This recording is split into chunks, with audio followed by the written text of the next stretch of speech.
So Stewie2k, the emblematic player of Cloud9 in this generation, has been transferred to SK Gaming, where in the post announcing him, he's obviously replacing Taco, he was listed as the new temporary 5th CSGO player, ominous in itself, but we're just going to go ahead and talk about him joining the team. So as usual, we've got to talk about the team he's leaving, that scenario, the team he's joining. So I'll actually do this a little bit differently. I'll do the Cloud9 side of the equation first instead of the SK side. We'll get that out of the way. Then we'll go to the SK side. So Cloud9 basically letting him go, because this is different from a lot of other transfers. This isn't a scenario where they had no choice and he could always leave because his contract was up. This isn't a scenario necessarily where he was cut from the team. This is a situation where Cloud9 has let him go to SK Gaming. Now, first and foremost, presumably he had a buyout clause in his contract. That's what's been intimated by comments online. So if there was a buyout clause and they met the buyout, okay, cool, no problem. End of this part of the story, move on. Now, I don't know that information. So in a world in which I noticed people were talking about how kind Cloud9 was and what a great job and what a magnanimous thing it was to let him go to this team, that's what makes me start to wonder. Because again, if there was a buyout clause, you set the buyout, they paid the buyout, well, no big deal. That's business, right? It's part of the contract. But if indeed Cloud9 in some way allowed Stewie2k to go, as in there wasn't a set buyout, but they made it very reasonable for SK to get him, or he just said to Cloud9, I really want to go to SK Gaming, and they let him go. I've got to just go ahead and say, as someone who isn't Jack Etienne or Stewie2k, has no personal relationship with any of them, I think that's a bad move, quite frankly. And I also think it's quite ominous regarding Cloud9 in CSGO and what it means for the future of the org. Because think about the position they were in in isolation. They've just won a major. No NA team's ever done that. They're at the peak of their powers in terms of Cloud9, the CS division. It's never been as good or as highly ranked or as decorated as it is right now. They've, on top of that, beaten SK Gaming, the team that Stewie2k is going to, a bunch of times. Something that didn't used to happen in the past. It was always SK Gaming getting the better of the NA teams, and especially Cloud9 among them. They've also outplaced SK Gaming, the team that he's going to, all year long. This is pretty much the best case scenario Cloud9 has ever had as an org with where their CS division is at. So if you can do anything in your power as the owner of Cloud9 to keep Stewie2k, you do it. Because think about it from the other perspective, okay? If he's going to SK, and he's going to SK either because they've got better players or a bigger name as an org, or I would suspect a big factor is also more money. They've got a lot more money. They pay their players a lot more than Cloud9 does, based on the information I know before they did the re-up with the contracts. But I would even guess, based on knowing on Jack and the perspective of a lot of he comes from League of Legends, the endemic League of Legends orgs and their treatment of CSGO, I would say it's very, very unlikely that the Cloud9 salary is anywhere close to what the SK Gaming salary is. But forget just SK. Let's think about it. SK Gaming, FaZe, G2, Virtus.pro, North. These are teams we know have enormously high salaries and a lot of money to spend on CSGO. So if you're in a scenario where you win the major, your team's got a top ranking, it's placing very well, you've got a really good mix of players, they're doing it all by committee, it's not just on one guy, you've outplaced your rivals for most of the year, what could possibly, in this scenario, keep future players from going to those other teams? Basically, you're just kind of admitting, if you're Cloud9, I'm never going to be one of the biggest orgs in CS. I'm going to try and go for sort of budget moves if I can. And if I have to sell a player on, then he has to go on because I can't match that and I can't provide a better environment where he'd want to stay, presumably. So this is an issue for Cloud9 beyond just this move. The issue here is, are they going to be able to keep a pace with the big spenders? Doesn't really look like it. Now, by the way, I will say, I think it's pretty baller that a team that's in all the leagues, by the way, they're in NALCS, they're in Overwatch with the London Spitfire, they're in CSGO, they're having success to some degree in all the games, but bearing in mind CS is the one they're spending by far the least on, and is the one that they seemingly have signaled that they're never going to be a big spender in. I think it's pretty cool that they had their success in CSGO. Like, I think if you look at how much they spent compared to teams like G2, Envious, Virtus.pro, they've made a mockery of those teams and spending loads of money with the success Cloud9's actually had with placings and obviously winning a major. Now, with that said, ignoring the business side of the equation, just looking at it as a team, you definitely do not want to let Stewie2k go. I mean, first of all, he is the player that defines Cloud9 since his arrival, quite frankly. He's the heart and soul of the team. He actually seemed to be a talismanic figure within the team because his runs of form, his success individually, them adopting his style of play is pretty much what has created the success, the 2 different summers that they've had in this Cloud9 squad. And then obviously coming to this period now where they won the major, he's been something of a leadership figure, literally at certain points in time as the in-game leader, which got them their initial success around the latter half of 2016, but then also I think a leadership figure in terms of leader, like an emotional leader, someone who can be a figure who, despite his youth and inexperience, which certainly are negatives in that respect, at least he's someone who has the balls to kind of step up and be a leader and be someone who's pushing you forwards and someone who's ambitious and optimistic about the future. Whereas, you think of some of the old Cloud9 players before they got Stewie2k, when they had that old bunch that really took a long time to be weeded out, a lot of those guys, they'd become a bit pessimistic, or they'd been beaten down a little bit too much, or they weren't natural leadership figures in certain senses. Now, I will say, I do think Cloud9 is in deep shit. In the context of where they are or where they started the year as a team, I don't think it's possible to retain that or to get back there with whatever player moves pretty much that they're going to do. Because I will say, Skadoodle going inactive is a really good sign. That gives you another spot, means you don't have to give the op to that guy all the time. You've got all these capable hybrid players. I think that definitely opens the door for you to make some interesting moves and rehaul some of how the team's done. I do think that's what has to happen now, though. Losing Stewie2k and opening a spot up where Skadoodle was means you can rehaul the team. Now, it's true, there's not many options available. In fact, as I'm just starting to record this video, I saw the news flash up that they've added FNS as their in-game leader, which I actually think is a good move. I even made a video on this in the past, so shout out to Jack for keeping his eye on that one. But I'll do a separate video probably on that topic, or I'll address it somewhere by the numbers maybe. But forget just the FNX. If I hadn't known FNS was joining the team, I would have said, the big problem for them is the NA talent's locked up. Like, Liquid's got most of the best players you want. Because imagine a world where you could get anyone, where you could get Naf, and you could get Twists, or you could get Twists in a Liege, or whatever it might be. I mean, I wouldn't say role-wise it makes a lot of sense in this team, but if you look at the approach this team's taking, the scrimmy style with Tarek, that's the way you'd want to go. If you don't do that, okay, so they're going to get FNS. I'd say get someone like Ricky as well, because he's a hybrid AWPer. He doesn't have to be a star player. He's got a bit of balls about him, actually. It seems like someone who has kind of a good mental attitude.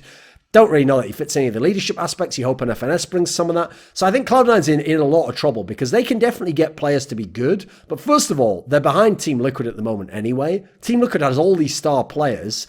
I also think when you look at it, Team Liquid's getting Taco. I think that's a really nice piece they're adding. I'm wondering what you've got in this point in time in Cloud9. I mean, if you'd been getting Taco, okay, maybe that can help out in some way. Like, the FNS part I like because it brings leadership, but it's going to be a lot on him, I think. So, okay, that's the Cloud9 part done. Now let's look at SK. Okay, first and foremost, should they have removed someone?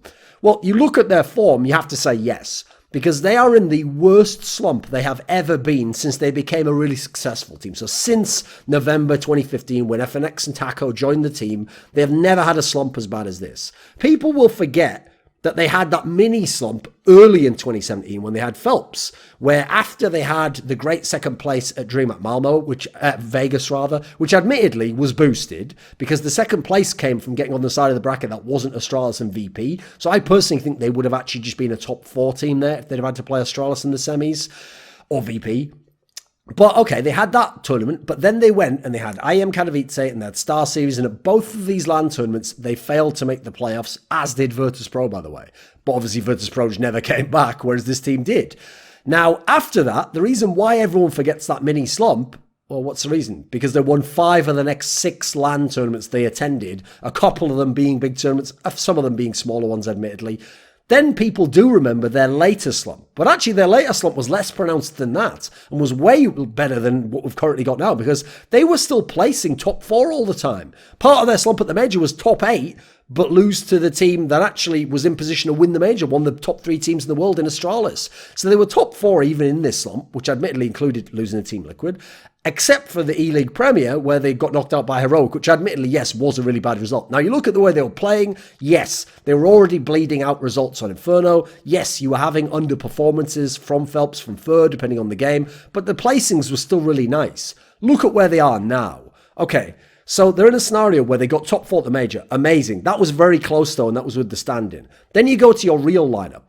Didn't even make the final of CS Summit, where actually, on paper, even if you'd have made the final, it should be downplayed as a result. Not that many great teams there. Then you look elsewhere. They're not doing shit at the Star Series. Katowice, again, no real impact on the playoffs. You look recently at WESG. This was the most free money tournament they could ever be at. They should be minimum top 4 here, depending on if they got drawn against Fnatic early or Cloud9. They didn't face any of these teams, got knocked out super early, missed out on all the free money. So this is outrageous how bad it is. So yes, I agree. Someone needed to be cut. Some change needed to be made to the team. Then you look also at their map pool. And map pool, for me, really tells you a lot about a lineup. Because if a lineup starts to get a really shrinking map pool, that means there's usually more problems than one player. That means you're having problems all over the map. You're having problems on both sides, usually. So look at their map pool. And it had shrunk and died on its arse completely. This is a team where when they were in that 5 out of 6 tournament streak in the summer of 2017, they would win on maps that actually I didn't think they were that crazy at anymore. Like, they weren't that great on Overpass and on Train anymore. But they could beat some of the really good teams in the world on it by being such a good team. Now it was the opposite, because they were still getting okay placings, still an alright team in 2018. But you look at their map pool, what did they have strengths at? Okay, they have Mirage, still pretty good at. Didn't actually always have to play it that much. They had Cobble, which they didn't get to play much, but they were still pretty good on. Right, they got 2 maps. No, really, 2 maps out of 7, that's it. Because obviously people know they got pushed into all these games on Inferno. Now, believe it or not, Inferno's not even that bad a map in terms of the results. They won 6 of their last 10 LAN games on it. Problem is, those 4 losses were the seemingly regular beatdowns that we all remember, eliminating them from a gang of tournaments. Then you go to the maps that they gave up to allow Inferno to be the map that people were picking or letting go to a decider against them. Train and Overpass. They, quite frankly, by the end, were just refusing to play Train. And I can't necessarily blame them, because when they did let it get through and play it, they won 1 out of the last 3. Then you look at them moving away from Overpass. They've lost their last 4 games in Overpass. And as Fur has had some up and down matches over 2018, and I think actually somewhat cooled off in the last 6 to 8 months on that insane form he had in 2017, that's been one of his best maps. And as that's fallen away, this is the time period where you've seen them have struggles themselves. Obviously, Fallen hasn't been as good an AWPer. Hasn't been a map that suit them. So there's nowhere else to go in the map pool. Because what are the other 2 maps I haven't mentioned yet? Cache, Nuke. Now, I think they should have pivoted to Cache a lot earlier when they start to see these problems with Inferno. But despite having decent results on it fairly regularly beyond the 2016 lineup, the problem is they've never been a team that, for whatever reason, had a great feel for the map. They haven't felt like it suited their T side. They've never seemed to have comfort on it with any of the lineups. Obviously, with the old 2016 lineup, they actually eventually made it their perma-ban, and started playing Dust 2 instead. Then in 2017, they were getting loads of wins on it with Phelps, but I will admit, seemingly never at the big moments. And obviously, that key loss to Astralis at the major, PGL Krakow, seemed to just crack them completely and make them think, fuck playing this map. Like, we just don't like it. It's not the map for us.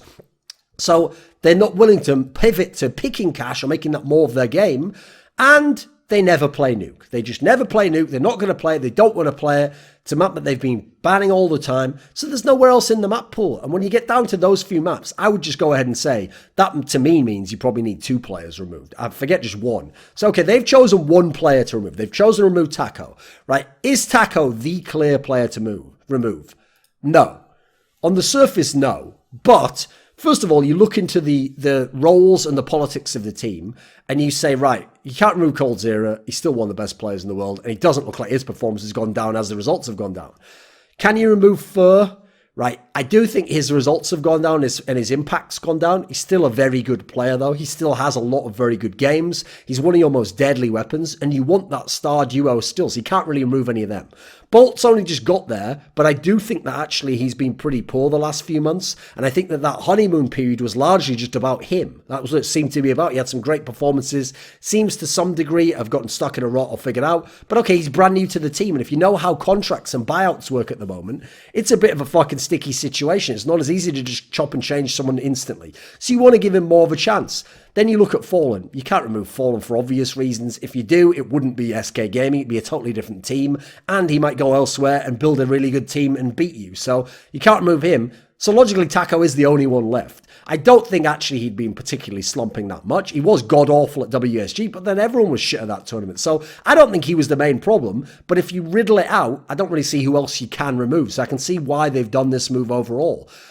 Now, I will say that with him being, for me, such a base component of their team approach, I think just removing him is to some degree blowing up SK and having to reformulate it, because he was part of that team play focus. Realize bringing bolts in allows him to some degree to switch over and play some of that role, but that's yet to be seen. So Fallen and Taco, to me, were the team play core of that squad, now that you'd turned Fur loose to be this star player. So, okay, maybe Fur can come back with inbounds a little bit like 2016 and be more of a team player. Again, these are all things that could happen, but are they going to take that approach? Because if they just take their current team, take out Taco, and put in Stewie, I'm going to go ahead and say that fails. That approach will not work. Stewie cannot do what Taco used to do. Maybe Bolts can, and maybe Fur can take over some of this equation, and together they can, but then does that put Stewie into more of a star player role? You see, these are the problems once you add the piece to make up for the void of what you've removed. Because I have to say, I do think they needed something drastic to happen, and so I do agree with it in that sense. Also, we have to point out, and you must remember this to be fair to SK Gaming, this is not their first choice. This isn't even their first, second, third, fourth, fifth choice. They did go out there, as you've seen by the reports by credible journalists, saying that they were out there trying to get many different names. Obviously, we know about Simple, and then Flamey was going to be part of a package deal with him. Very big, bold move, but I would have agreed with it as something to try on both parties' end of the equation. Didn't work. Supposedly they'd been out there talking to people like FaZe players, could be Nico, could be Rain, Shocks. These are all players that they've been perhaps floating and considering, and obviously are better, or traditionally or historically better players than Stewie2k. And you can see why you'd take the risk on superstar names, assuming you're not getting a Brazilian.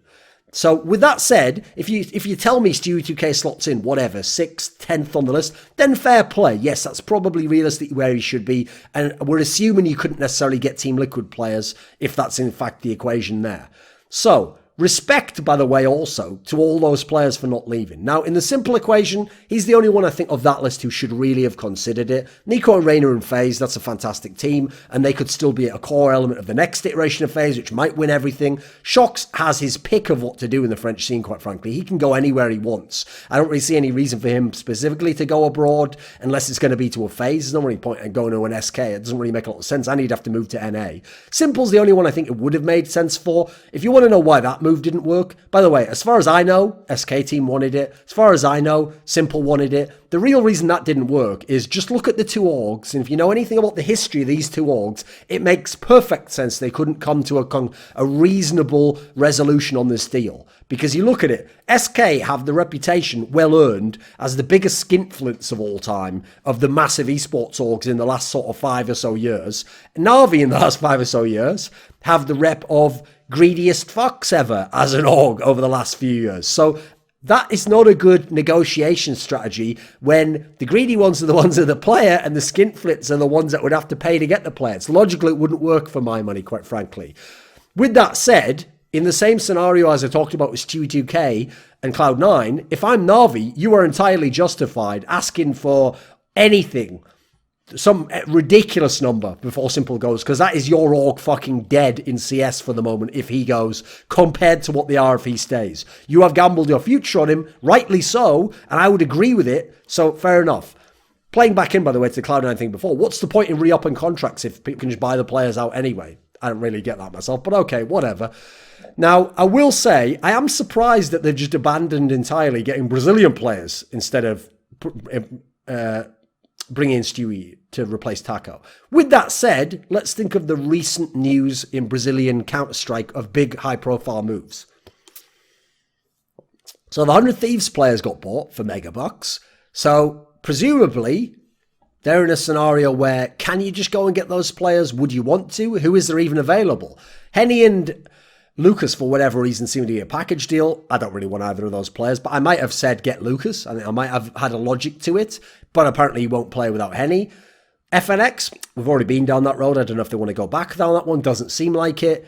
Bit, well, we've already got an in-game leader in Fallen. What would the point be? KNG, for obvious reasons, has written himself out of that equation, even though actually he's a pretty good player. But then again, I also don't think he fits this particular role. Bear in mind, it's Taco we're replacing. If you're kicking out Fur, and somehow you could get past all the problems with KNG, I wouldn't necessarily say that's a bad move. Then again, I wouldn't recruit anyone who has those sort of out-of-the-game issues and has already caused so many problems and been unrepentant and unremorseful. That's the biggest issue.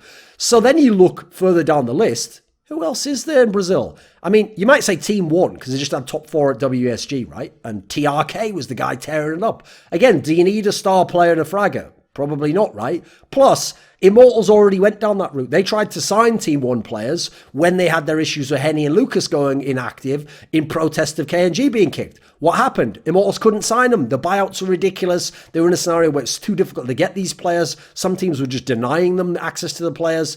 So apparently it's just not possible to free up any of the established or semi-known Brazilian talent. So you'd have to go with a complete unknown fresh talent. And at this point in time, seemingly to play something of a supportive or team-orientated role. Therefore, they'd have no real-world experience of doing that at a top LAN level. So I kind of get it, because if you go with the old players, they're either not possible to buy or they're washed up, ZQKS of the world, or they're going to be totally gambling on a fresh face. Essentially, a Stewie2k, but without all the experience and just Brazilian. So I have to say, bear in mind you've got the pieces right now, to win today, and there's no point, therefore, building some long-term strategy. I mean, we don't even know if all these players will play for 2 or 3 more years. Maybe a couple of them retire in a year or when this lineup runs its course.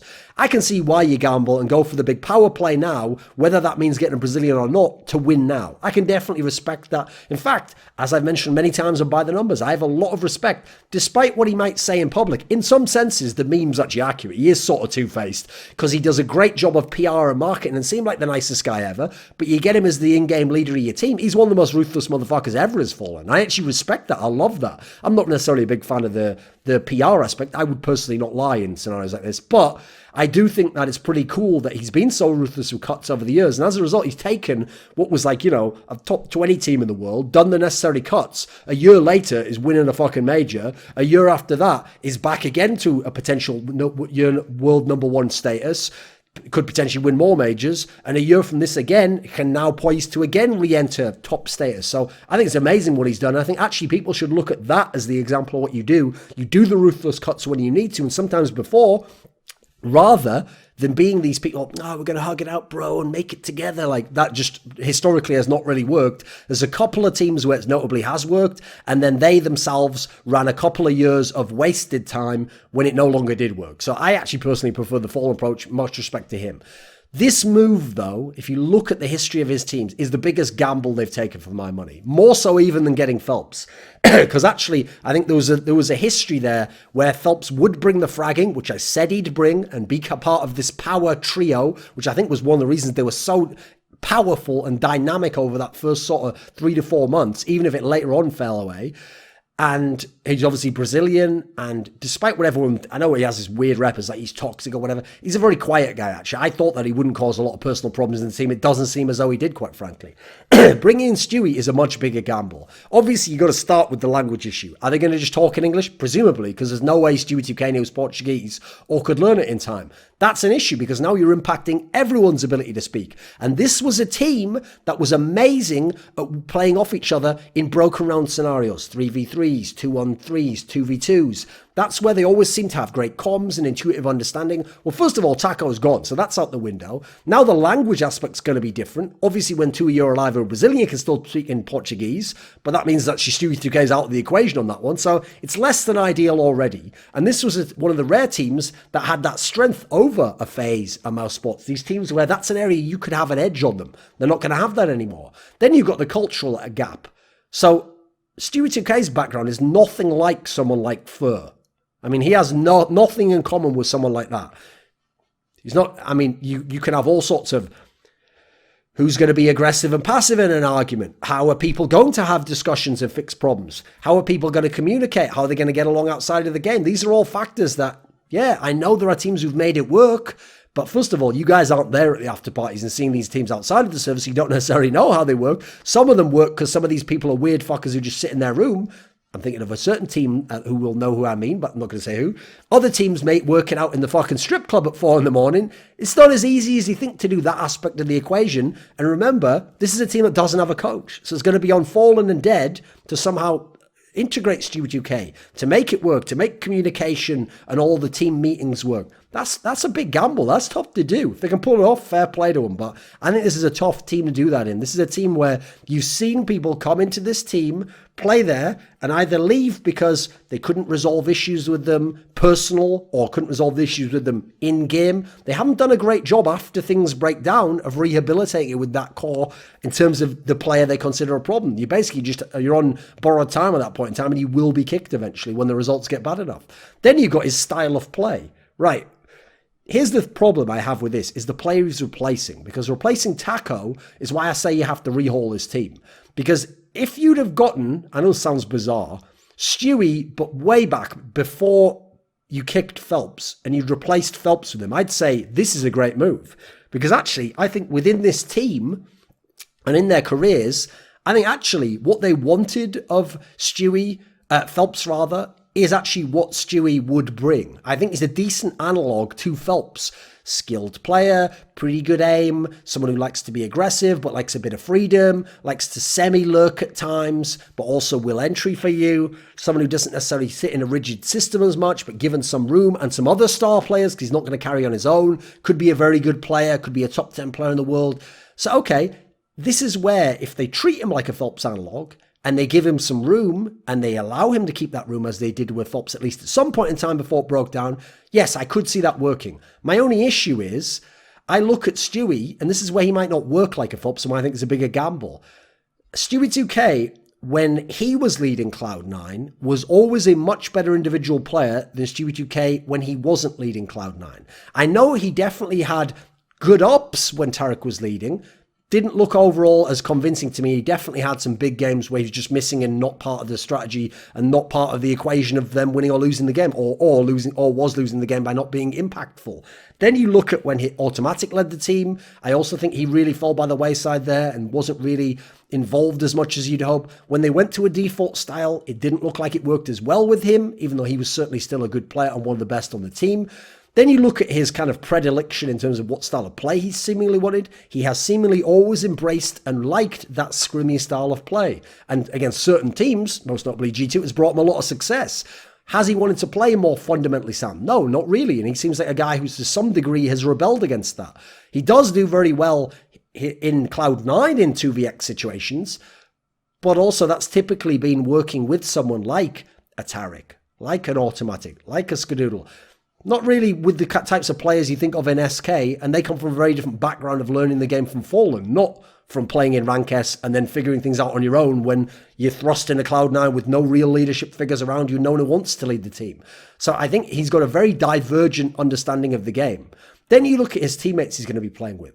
coldzera and Fur are pretty fucking intense people. People don't know that because coldzera doesn't let it out. I mean, I guess he did on Twitter a few times, right? And with Showtime. But aside from that, he's done a good job of keeping it under wraps. But that guy, he has that Michael Jordan quality where it's like, yeah, we're going to win and I'm the best player and I'm doing everything I can, but you better be fucking up to my level. Otherwise, yeah, I might not be too happy with you. So that's not necessarily going to be something that will rub Stewie2k the right way. He's been in a team where he's been the alpha male, where except for perhaps with nothing, there hasn't necessarily been any sort of friction, and he's somewhat had friends and people he's liked surrounding him and a more laid-back level of expectations. He's never been expected to be the best player in the world or to win all the tournaments.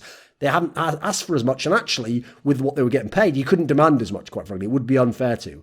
So, then you talk about Fur. He's also been someone where he seems a little bit stubborn, doesn't necessarily seem like he's the most easygoing guy overall. Perhaps out of the game, he's a great guy, who knows? But in game, does seem pretty stubborn. Seems like he's had conflicts with people in the past, even some of his current teammates, Fallen, coldzera, depending on what era we're talking about. Again, you don't want to get on the wrong side of him. I will say having Fallen and having Bolts is really good. They both seem like really easy people to get along with, who want the team component to work with. That's a good situation to walk into, which you couldn't really say for someone like Phelps because he didn't come in that kind of a situation. I will say, as a random aside, bearing in mind how many losses they've had on Inferno, doesn't hurt anything that Stewie2k can play B on that map, right? That immediately might help you from day one. Now, in terms of the success side of things, Right? Most people, if you look across our community, just automatically want to be entirely optimistic and positive and think the absolute best of every move and say, oh, this could work and it could be great and I love it, etc. So as a result, people don't, it's too easy to do that. And most moves don't actually work out fantastically and maybe work initially, but don't work long term. And you have to ask, what is the expectation level of the team? So the expectation level of SK Gaming, two things, well, three. Be number one team in the world or contend for it. Win titles. That's a must. Not perhaps win titles or contend. You must win some titles and you must be a contender for the major. Those should be the expectations with this core of players and then adding Stewie2k. So in that context, I have to say I'm not really seeing this move as like a really clear fit. If it works, I think I will be very surprised either by how Stewie2k plays or the role they give him in the team. Or perhaps something like Fur will rotate over, or Bolts will become the best support player in the world. I think those are the sorts of things that will probably have to happen outside of Stewie2k's individual performance for this to somehow work in a way that I'm not seeing. Because, okay, here's the thing.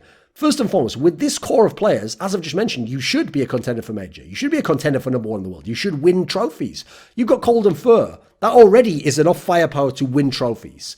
Now, I will say, one thing people are forgetting is Taco has played a big role in Cold Zero's comfort level, style of play, and success. I want to see what happens to Cold Zero without Taco. I could see a world in which he drops off a bit, in which he's still the same player, but he doesn't have the same impact because he's not opened up in the same way. He's not got someone who's got his back as much. He's not got someone who's willing to play a two-man game with him, play a site with him, and set him up for success as much. I don't know that they're going to put Bolts with him and have him play that role. I doubt it. I don't think that's something he'd really be equipped to. I doubt they're going to do the same with Stewie2k. So I feel like this might be where Cold Zero becomes a little bit more of a rogue element. And for me, as much as it's always been a controversial opinion, I do see Cold Zero as a system player. Now, admittedly, he might be the best system player we've ever seen, aside from maybe like, I can't even say Kenny S in the Titan without Kaylee, because actually in that team, he was just unreal on his own as well and did have a lot of autonomy. So I guess, yeah, Cold Zero is by far the best system player we've ever seen, thus far as I can tell. I want to see him play without SK. I want to see him play without Taco. Maybe he shows me a new level of greatness I'm not even aware exists. Cool, let's see it. But it's a problem that you're taking some of your firepower and potentially degrading it just, not by Stewie2k arriving, but by Taco leaving. I will also say, my big problem with this move is I don't feel as though it enhances any aspect of SK on either end of the equation. Like, doesn't make you more fundamentally sound, which personally is the move I would take right now with how hectic the scene is and how everyone else's lineups are stacked to be skill-based and they've got all these disparate elements in them, Team Liquid, Mouse, FaZe. Then you look, there's not really many fundamentally sound teams like Fnatic, okay. That's about it, right? Astralis, they're not really at their peak yet. Online, apparently they've been amazing though. I would have said SK should probably go more towards building back up that team play element and being the best team in post-plant situations and late in games and have a really solid map pool. So I would have gone for an all-around player and someone who's more on the fundamental side. Stewie's not really going to bring that. Okay, if he gets his right role and he can fit in the system, yes, he can be a fragging upgrade for Taco. Absolutely, that goes without saying. It's also a positive, but he can play some of Taco's roles in as much as on certain maps. Yes, he can be an entry. We know he can do that. So he could be a very key player in that sense. But that's going to really rely on the relationship he builds up with Fallen and this SK system. Because traditionally, he was at his best as an entry player when he was the in-game leader and called the whole game around himself. In a way, that's kind of cheating as an entry fragger, quite frankly. It's also part of the reason why Apex was unbelievable on Mirage when G2 had that run, because he was calling on the T side. You can set a lot up to make yourself be amazing as an entry like that. But as an entry in someone else's system, you need a lot of trust, and then you need a great in-game leader, and then hopefully players to support you within that system anyway, not just be a guy being sent in dry, even if you've got a great in-game leader. Then I'll add in, I do think that this means you should be, like when you added Phelps, going more towards the skill side, more towards the aggressive side. I mean, at this point in time, you don't want to rest as much on fundamentals without 5 Brazilians anyway, quite frankly. So if they go that way, okay, I can see that giving them more success. There's also a lot of other teams doing that system and style who are very, very good right now. So you're going to be in the mix there, and you're going to have a lot of scrappy, drag out, beat them down, messy games, quite frankly. Now, there is also a factor that one thing I always respected about Taco is that Taco had the same level of play in a final of a tournament and against the best team in the world, or second best if SK was the best, as he did in the beginning of the tournament. Now, I can't say that in the same way for Stewie2k. He hasn't really shown himself to have some insane clutch gene or to always play that. Now, by the way, I don't know that Taco himself is like that 100%. I feel as though he might be a player where players like coldzera and Fallen, that rubbed off on him and became part of his identity then. I want to see what happens if he goes to a Team Liquid. I suspect some of that will disappear, quite frankly. But will this cross over to Stewie2k? Because I have to say, watching Stewie2k's career, one of the reasons I've never been as high on him as other people is I don't just look at his ceiling and look at his great games and look at a quarterfinal or an amazing upset game and go, whoa, what a great player. I've looked at all his games, and I have to say, especially in the first year of his career, he had big issues when he got deep in tournaments against the elite teams. Now, that improved as 2017 went on, but he still had his moments where he had his issues. He had issues in the final at certain times, especially on map 1, and at times on map 3 he was disappearing a little bit.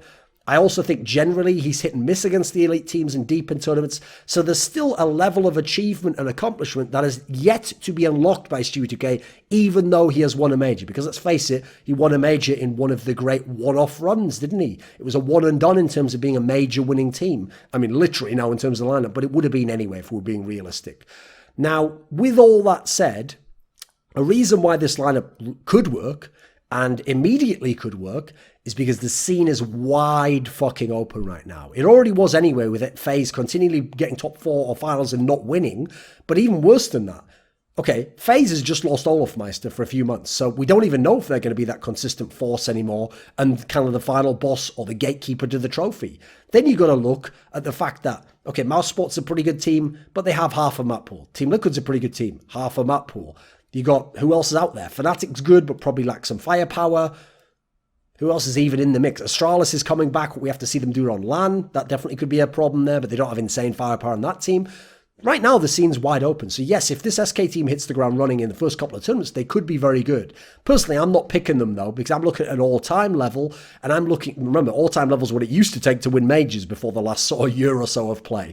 So that's what I'm looking at with the expectations of SK, and I'm not necessarily feeling this move. And in fact, I'm concerned that this might like half work for a few of the tourneys, maybe have the odd top 4 or a finals finish, and that as a result, we'll actually end up with a drastic change in the coming months, whether that's 3 months, 6 months from now, whatever, after the next major perhaps, because I have my concerns, first of all, with what will happen to coldzera without Taco, and when they start to lose. Because if they keep losing, and by the way, for them, semi-finals is losing. That's the sort of team we're talking about here.